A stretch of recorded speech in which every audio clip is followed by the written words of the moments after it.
Tree Tune TV.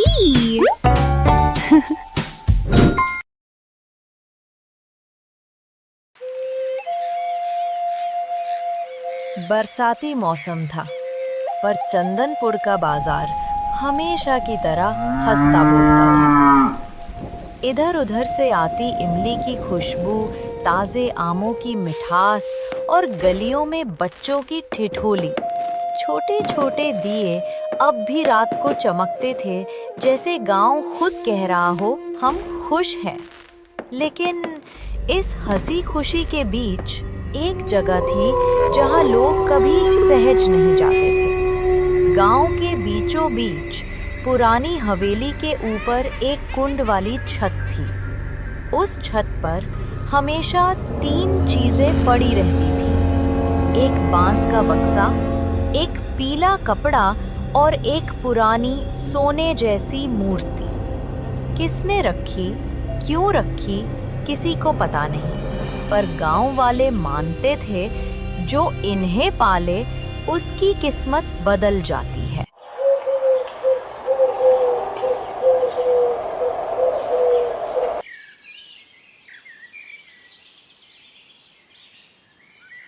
अरे आज फिर आधा गांव अपने गीले कपड़े ले आया। देखो प्यारी, बारिश ने सबका रंग उड़ा दिया। इतनी मेहनत से धोता हूँ और ये बादल सब मिटा देते हैं।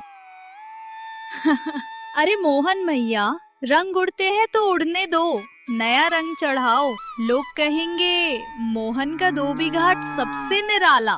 तब देखना तुम्हारी दुकान पर लाइनें लगेंगी।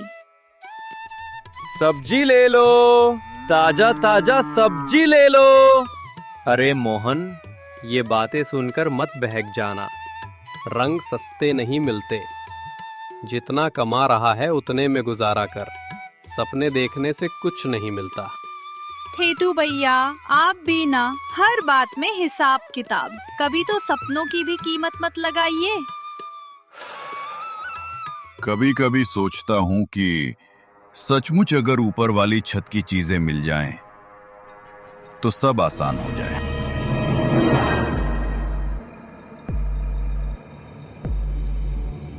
मोहन, तेरा मतलब उस पुरानी हवेली की छत से है, जहां वो बक्सा और मूर्ति रखी रहती है? हाँ वही। मैंने भी सुना है कि जिसने छू लिया उसकी किस्मत चमक गई, पर कोई जानता नहीं सच क्या है। सच झूठ कुछ भी हो, गांव में हर कोई उस छत की बातें तो करता ही है, लेकिन हिम्मत करके वहां जाता कोई नहीं।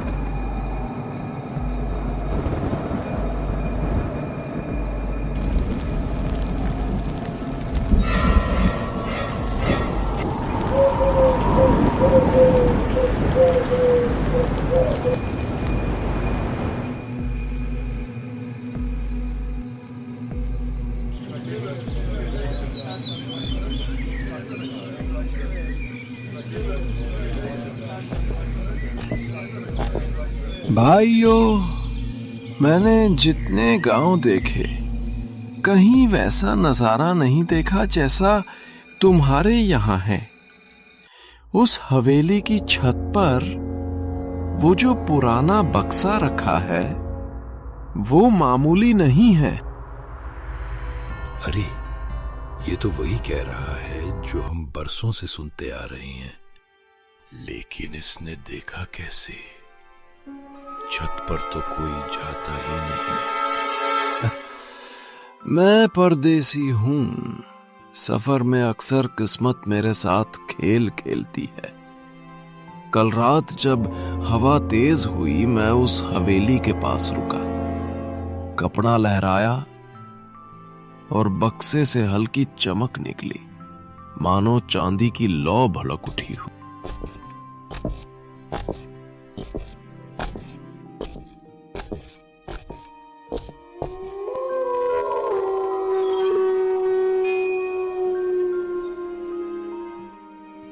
ठेठू, मोहन और प्यारी उस रात अजनबी के जाने के बाद भी चैन से नहीं सो पाए।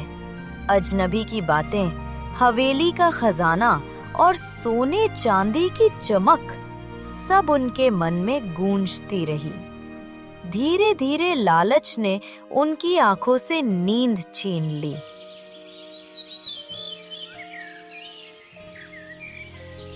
सुबह होते ही तीनों फिर उसी पुराने पीपल के पेड़ के नीचे मिले जहां गांव के लोग अक्सर बैठा करते थे। अगर सचमुच ऐसा है तो समझो मेरी किस्मत बन गई। उस बक्से में कुछ मिला तो अपने ठेले का नया इंजन खरीद लूंगा। अब रोज धक्का नहीं लगाना पड़ेगा। ठेठू, संभल कर बोल। हो सकता है वो चीजें कोई धर्म से जुड़ी हों। गांव के बड़े कहते हैं कि छत पर रखा बक्सा और मूर्ति पूजा का प्रतीक हैं। बिना वजह छेड़ा तो अनर्थ होगा। मोहन भैया, आप तो हमेशा डरते रहते हो, पर कभी सोचा अगर सच में वहाँ खजाना हो तो हमारी तकदीर बदल जाएगी। क्यों ना हम खुद जाकर देख लें। देखा, जैसे ही बात की कपड़ा खुद ही उड़ गया। शायद छत हमें बुला रही है।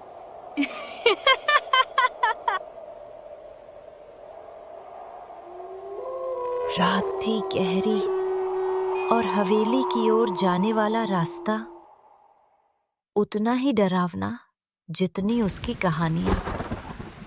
गांव में हर कोई उस जगह से दूर भागता था, लेकिन ठेठ मोहन, प्यारी और ठेठू अब लौटने वाले नहीं थे। लालच ने उनके कदम बांध दिए थे और अब वो बस एक ही दिशा में बढ़ रहे थे, हवेली की ओर। कसम से आज पहली बार ऐसा लग रहा है कि मैं कोई चोरी चोरी की फिल्म में हूँ। फिल्म में नहीं, सचमुच में है हम। अगर बक्से में खजाना निकला ना तो देख लेना, कल से मैं पूरे गांव में सबसे अमीर आदमी कहलाऊंगा। ठेठू, लालच में आकर बुरा मत बोल। ये जगह गांव के बुजुर्ग हमेशा मनाही करते आए हैं। अगर सच में वहां कोई शक्ति है तो हमें सम्मान से ही जाना चाहिए। अरे डरपोको, ये तो उल्लू था। सोचो अगर कल गांव वाले हमें नायकों की तरह देखे और कहें, वाह, इन्होंने हवेली का राज खोल दिया। हाँ, और मेरे ठेले पर इंजन लग जाएगा। लेकिन अगर वहां सच में बुरी ताकत निकली तो? हमने सोचा तो खजाने का, पर मिला अभिशाप।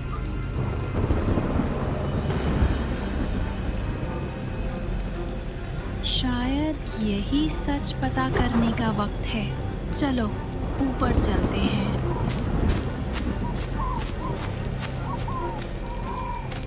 अगर सच में सोने की मूर्ति निकली तो मैं अकेला उठा लूंगा। ठेठू, फिर से लालच की बात मत कर।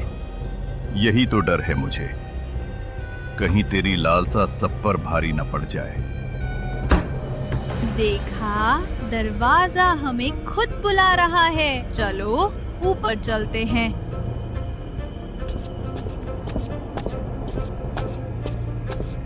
ऊपर पहुंचते ही दरवाजा अपने आप खुल गया। छत पर धूल और जालों से ढका एक पुराना बांस का बक्सा रखा था। प्यारी ने धूल हटाई, मोहन ने ताले को छुआ और ताला खुद ही गिर पड़ा, जैसे हवेली फुसफुसाई हो। अब सच सामने आएगा। देखा, मैंने कहा था ना, ये साधारण चीजें नहीं हैं। बक्सा खोलने पर अंदर सोना चांदी नहीं, बल्कि एक पुराना कागज और 3 अलग-अलग रंगों की पर्चियां रखी हैं। तभी एक आवाज गूंजती है, जो लालच से मदद मांगेगा वही खोदेगा, जो दिल से समझेगा वही पाएगा। मतलब साफ है, जिसने लालच किया वो बर्बाद होगा, पर जिसने सही जवाब दिया वही जीत पाएगा।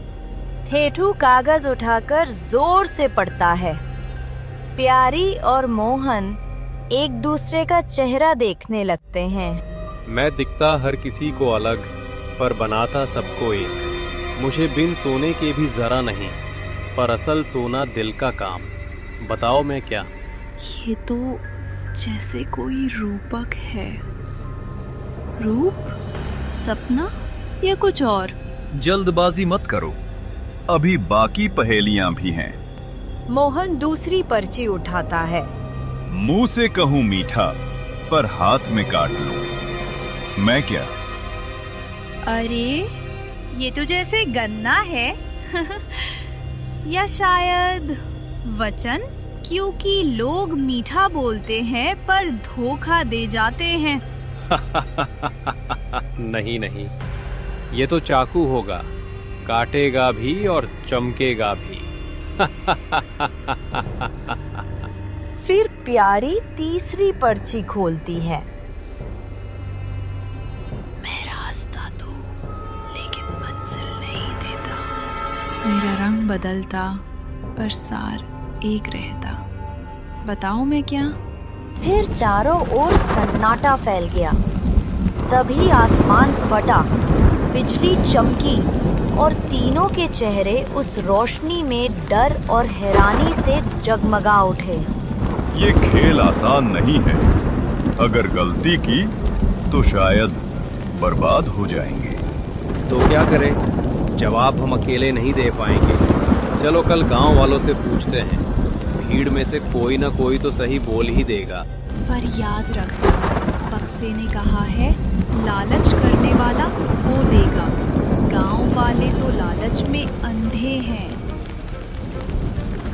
बक्से का राज अब गांव की आग बन चुका था। कौन सुलझाएगा ये पहेलियां और कौन डूबेगा लालच में?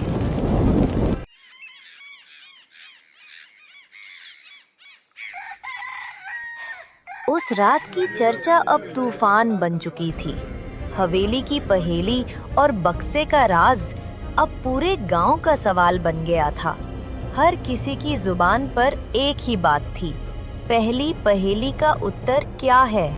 मुझे लगता है जवाब सपना है, क्योंकि सपना हर किसी का अलग होता है पर सबको खींचता है।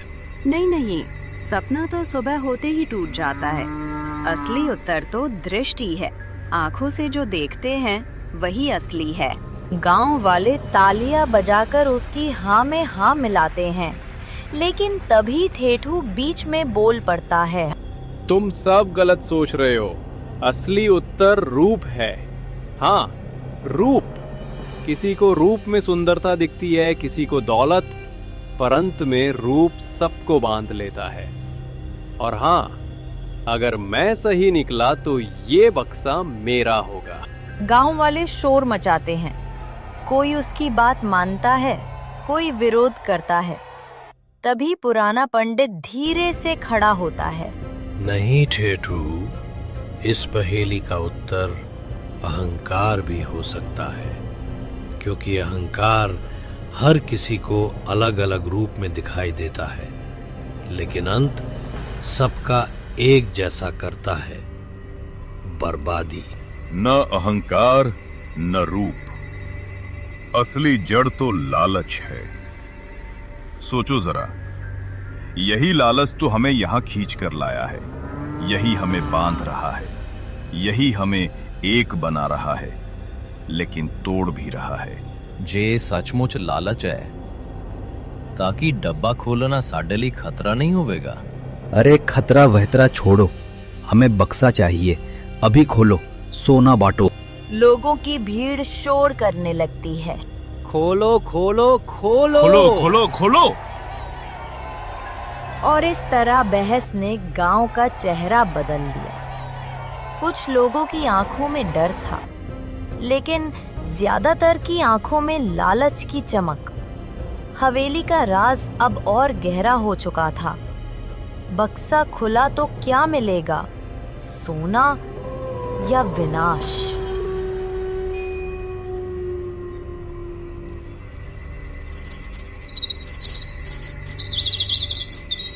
अगली सुबह फिर वही पुरानी बहस से शुरू होती है। अब असली परीक्षा का समय आ चुका था। बक्सा केवल उत्तर नहीं चाहता था, बल्कि नियत की सच्चाई भी परखने वाला था। रुको रुको रुको, पहले मैं बोलूंगा। तेज दिमाग वाले हमेशा जीतते हैं। पहली पहेली का उत्तर है धन। सबको अलग अलग दिखे पर जोड़ता सबको, यही तो सच है। अब बक्सा मेरा होगा। वो बक्से पर हाथ रखता है। अचानक बक्से की सतह काली पड़ने लगती है, जैसे उस पर स्याही फैल गई हो। ठेठू डर कर पीछे हटता है। दूर उसके ठेले से चटाक की आवाज आती है। रस्सी टूट जाती है और सब्जियों का ढेर मिट्टी में बिखर जाता है। अरे ये क्या हो गया? नहीं, ये कैसे हो गया? मैंने तो बस। बक्सा लालच को नहीं, इरादे को पहचानता था। ठेठू की हानि उसकी जल्दबाजी और लोभ का परिणाम बन गई। अब मोहन आगे बढ़ता है। उसके चेहरे पर शांति है, पर आंखों में गहरी सोच। पहली पहेली, दिखता सबको अलग पर बनाता सबको एक। ये शायद रंग हो सकता है, लेकिन असली सोना तो दिल का काम है। मेरा उत्तर है दिल। बक्से से हल्की सी रोशनी निकलती है। गांव वाले खुश होकर शोर मचाते हैं, लेकिन तभी पास ही मोहन के आंगन में रखी धोतियां भीग जाती हैं। पानी का घड़ा उलटकर सब कपड़े गीले कर देता है। शायद ये संकेत है मेहनत और धैर्य की। बक्सा इनाम नहीं, सीख देता है। अब सबकी निगाहें प्यारी पर टिकती हैं। वो थोड़ी घबराई है, पर उसकी आंखों में जिज्ञासा है। तो अब मेरी बारी है। अरे तू क्या समझेगी? ये खेल बड़े दिमाग वालों का है।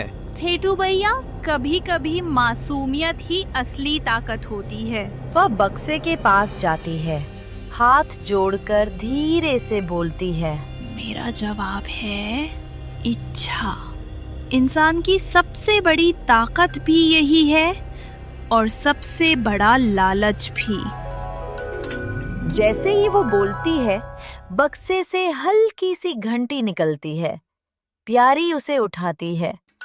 घंटी बजते ही अचानक पूरे गांव के पेड़ों से पके आम गिरने लगते हैं। ओए होए कुड़िए, तू तो कमाल ही कर देता है यार।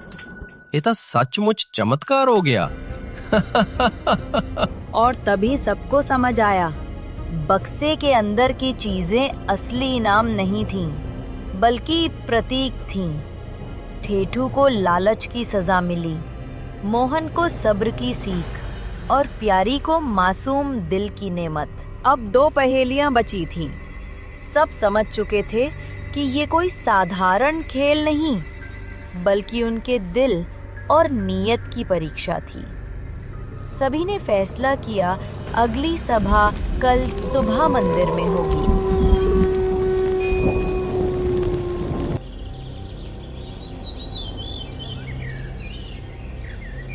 सुनो सब लोग, असली इनाम वही पाएगा जो लालच से ऊपर उठेगा, वरना ये बक्सा धोखा ही देगा। तो क्या मतलब? यहाँ सोना चांदी कुछ नहीं, फिर ये खेल किस लिए? प्यारी आगे बढ़ती है और वह धीरे से दूसरी पहेली पढ़ती है। मुंह से कहूँ मीठा, पर हाथ में काट लूं, मैं क्या? ये तो गन्ना है, मीठा रस देता है, लेकिन छीलते वक्त हाथ काट देता है। नहीं ओए, ये छुरी है। मिठा बोलो पर तिखी तार नाल कटो। गांव वाले बहस करने लगते हैं, शोर बढ़ता है। तभी प्यारी मुस्कुराकर सबको चुप कराती है। न गन्ना न चाकू, इसका असली उत्तर है बात। हाँ, इंसान की बातें सामने से मीठी लगती हैं, पर कभी कभी हाथ काट लेती हैं, धोखा देती हैं। जैसे ही प्यारी ये बोलती है, अचानक बक्से से मधुर आवाज गूंजती है। दूर खड़े बगीचे के पेड़ एक एक करके झूमने लगते हैं और उन पर फल लग जाते हैं। आम, अमरूद, जामुन, हर पेड़ लहलहा उठता है। गांव वाले आश्चर्य से चीख पड़ते हैं, वाह, पेड़ फिर से फल देने लगे। अब तो साल भर गांव में भूख नहीं रहेगी। गांव में खुशी की लहर दौड़ जाती है, लेकिन ठेठू को देखकर सबकी मुस्कान फीकी पड़ जाती है। उसका चेहरा उदास है, ठेला टूटा पड़ा है। काश मैंने भी लालच न किया होता। अब सब बदल गया, पर मेरे लिए देर हो चुकी है। अब सबकी नजर तीसरी पहेली पर है। मोहन धीरे धीरे तीसरी पहेली पढ़ता है। मैं रास्ता दो लेकिन मंजिल नहीं देता। मेरा रंग बदलता पर सार एक रहता। बताओ मैं क्या? ये रास्ता ही है। रास्ता देता है, पर मंजिल तुम्हें खुद तय करनी पड़ती है। नहीं दादाजी, ये रास्ता नहीं है। रास्ता तो बाहर का होता है, लेकिन असली बात अंदर की है, जो तुम्हें सोचने पर मजबूर करे, जो राह दिखाए पर मंजिल तुम्हें खुद ढूंढनी पड़े। इसका उत्तर है ज्ञान। जैसे ही वो बोलता है, बक्से का ढक्कन चर की आवाज से खुल जाता है। अंदर चमकता हुआ सोने जैसा एक बड़ा टुकड़ा रखा है। सोना, असली सोना। मोहन उसे उठाता है और देखता है वह सिर्फ पीतल का टुकड़ा है। सोने जैसा दिखता है, पर असली नहीं। उसके नीचे एक पुराना मुड़ा तुड़ा पत्र रखा है। ये सब तुम्हें सिखाने के लिए था। लालच और छल से हासिल सुख टिकता नहीं। असली इनाम है समझ, मेहनत और सच्चाई। सही कह रहे हो। बक्सा असली कभी था ही नहीं। असली बक्सा हम सब के अंदर था। जिसे खोल दिया तो लालच बाहर निकल गया और समझ भीतर आ गई। गांव के लोगों ने एक नया कदम उठाया। जिस हवेली के पास जाने से लोग डरते थे, आज उसी जगह सबने मिलकर ईंटें रखी। वही बन गया गांव का पहला सामूहिक पुस्तकालय और एक छोटी सी कक्षा। और इसी के साथ चंदनपुर ने एक बड़ी सीख ली। बहुरूपी लालच चाहे जितना भी आकर्षित करे, असली धन तो दिल की ईमानदारी में है, साथ मिलकर जीने में है और ज्ञान को बांटने में है।